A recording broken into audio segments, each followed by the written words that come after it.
in a few minutes.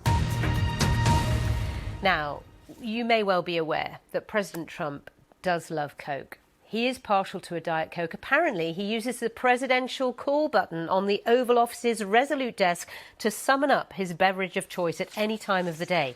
Well, Mr. Trump has announced that Coca-Cola has agreed to start using real cane sugar in US production of the soft drink. In a post on social media, he called it a very good move, claiming that with cane sugar, the drink would be just better. The exact formula has been a closely guarded secret since the US food giant was launched in 1886, but it is sweetened with high fructose corn syrup, and Mr. Trump's health secretary, that's Robert F. Kennedy Jr., he has voiced concerns about that ingredient's impact on people's health. Well, let's bring in Professor Bart Elmore, who teaches environmental and business history at Ohio State University, but also author of Citizen Coke, The Making of Coca-Cola Capitalism. Welcome to BBC News. Thanks for having me. So, what do you make of this deal done between President Trump and Coca-Cola? It's a strange deal. If we go back to Coke's decision in 1984 to switch to high fructose corn syrup, it had a lot to do with trade policies and farm subsidies. At the time, there was a lot of subsidies going towards corn and making the price of corn very cheap, which made making high fructose corn syrup very cheap. There are also really high tariffs on sugarcane. And so the decision was very straightforward. We want to switch to high fructose corn syrup because we can save money by sweetening in the U.S. with high fructose corn syrup.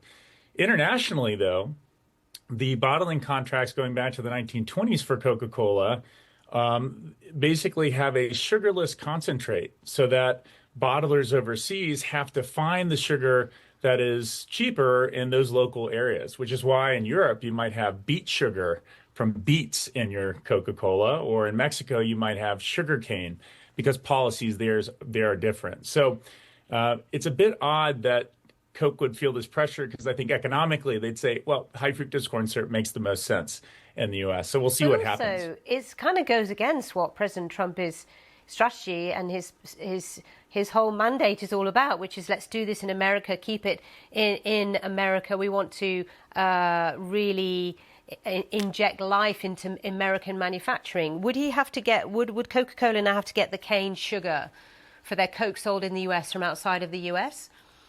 Possibly. There are U.S. sugarcane producers. The problem is that these are protected commodities, so the price would be higher. I think the bigger issue is also it doesn't fit with the Make America Healthy Again agenda, which is, I think, how this is being pushed out.